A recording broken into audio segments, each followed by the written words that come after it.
Alhamdulillahi Rabbil Alamin. Ashhadu an la ilaha illallah wa ashhadu anna Muhammadar Rasulullah. Allahumma salli wa sallim wa barik ala Sayyidina Muhammad wa ala ali Sayyidina Muhammad.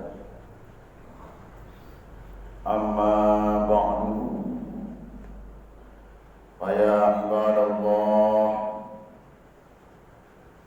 usikum wa nafsi bitaqwallah wa ta'atihi la'allakum tuflihun. Faqala Allah Ta'ala fi kitabil karim, a'udzu billahi minas syaitonir rajim. Bismillahirrahmanirrahim. Ya ayyuhalladzina amanu taqullaha haqqa tuqatih wa la tamutunna illa wa antum muslimun. Ma'asyiral muslimin, jamaah salat fardu Jumat yang dimuliakan oleh Allah Subhanahu wa taala. Bersyukur kepada Allah Subhanahu wa taala dengan lafaz hamdalah. Alhamdulillahi Rabbil Alamin. Hari ini tepatnya pada tanggal 1 Sa'ban 1443 Hijriah.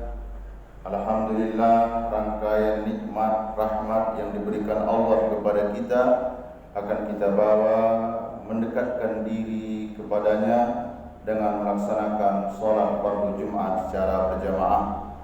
Harapan kita semua bahwa Jumat kali ini adalah Jumat yang terbaik di antara sekian banyak Jumat yang sudah kita lewatkan.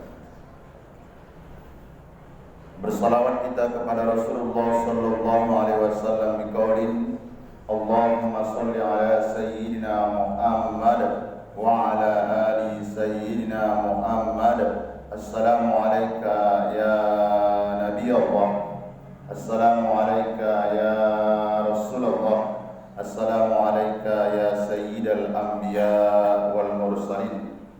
Mudah-mudahan dengan banyaknya kita melazimkan membaca sholawat, kita diakui sebagai umat Nabi Muhammad sallallahu alaihi wasallam.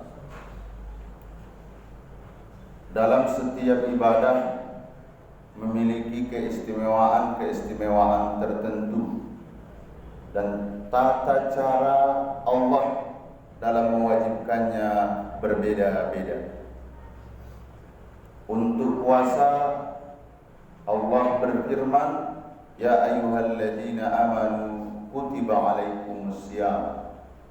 Turun ayat wajib kepada umatnya, tidak melalui proses yang begitu panjang. Haji dan umrah juga seperti itu. Wa atimul hajja wal umrata lillah. Tapi untuk sholat ini melalui proses yang sangat menakjubkan sekali.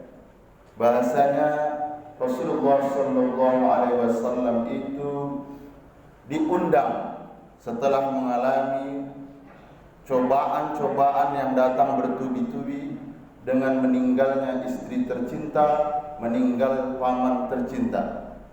Tidak cukup dengan firman saja aqimis shalah, tapi dia dihibur, diisrakan dari Masjidil Haram ke Masjidil Aqsa, ditunjukkan tempat-tempat mulia, bertemu dengan ruh-ruh mulia. Dari Mi'raj naik terus lagi sampai Rasulullah sallallahu alaihi wasallam di Sidratul Muntaha sujud. Datanglah perintah Allah, yaitu salat yang 50 rakaat dalam satu versi 50 waktu. Faradtu alaika wa ala ummatika khamsina rakaatan. Aku wajibkan kepadamu dan kepada umatmu 50 rakaat. Di hadis yang lain dikatakan faradtu alaika wa ala ummatika khamsina sholatan. 50 rakaat ini yang diberikan oleh Allah Subhanahu wa taala kepada kekasihnya, Nabi Muhammad tidak menolaknya. Turun dia, jumpa di langit yang ketujuh, berjumpa dengan Nabi Khalilullah. Tidak ada dialog khusus untuk itu. Jumpa di langit yang keenam, yaitu Nabi Musa. Nabi Musa ini orang yang kekal, kuat fisiknya, umatnya hebat-hebat. Tapi setelah dialog kepada Nabi Muhammad SAW, ya Rasulullah, apa sih oleh-olehnya kamu setelah jumpa dengan Allah? Diwajibkan sholat. Berapa kali? 50 rakaat. Coba bayangkan, perhatian Nabi Musa yang kuat seperti itu punya pertimbangan. Umatmu itu lemah-lemah, umatmu itu kecil-kecil. Naik lagi menghadap Allah Subhanahu wa taala, minta dispensasi. Sebenarnya kalau kita lihat dari sisi ilmu tasawufnya, Nabi Musa sendiri pun tak sanggup untuk menanyakan itu kepada Nabi Muhammad SAW. Kenapa? Karena secara kenabian Nabi Muhammad itu adalah Sayyidul Anbiya wal Mursalin. Tapi kenapa Nabi Muhammad pun tidak mau menolak tawaran yang disampaikan oleh Nabi Musa? Karena dia paham pada prinsipnya itu kalam bukan bersumber dari Nabi Musa, tapi Allah pinjam lidah Nabi Musa untuk menyampaikannya. Turun, berkurang 5 rakaat, berkurang 5 rakaat, berkurang 5 rakaat, menjadi 17 rakaat dilakukan dalam 5 waktu. Setelah turun, jumpa lagi sama Nabi Musa. Apa kata Nabi Musa? Saya khawatir naik sekali lagi, sampaikan kepada Qadi Rabbul Jalil, kalau perlu sudahlah, tidak usah diberikan kewajiban sholat ini terhadap umat. Rasulullah sallallahu alaihi wasallam paham ini bukan lagi kalam Allah, ini bentuk simpati, empati Nabi Musa terhadap umat Nabi Muhammad sallallahu alaihi wasallam. Apa yang dijawab oleh Rasulullah kepada Musa? Andai saya naik lagi, ya Musa kalamullah, saya malu. Saya malu. Sudah terlalu banyak meminta dispensasi. Jadi turun, langsunglah sholat 5 waktu, jumlah rakaatnya 17 rakaat diwajibkan kepada umat Nabi Muhammad, berangkat dari bukan karena faktor Rasulullah itu kuat, berangkat dari bukan karena Rasulullah itu bisa melakukannya, tapi ini karena Rasulullah itu dikenal dengan sifat haya, dikenal dengan sifat pemalu. Rasulullah itu malu sekali kalau berhadapan dengan Allah untuk mengajukan dispensasi. Akhirnya beliau terima dan dilaksanakanlah untuk umatnya.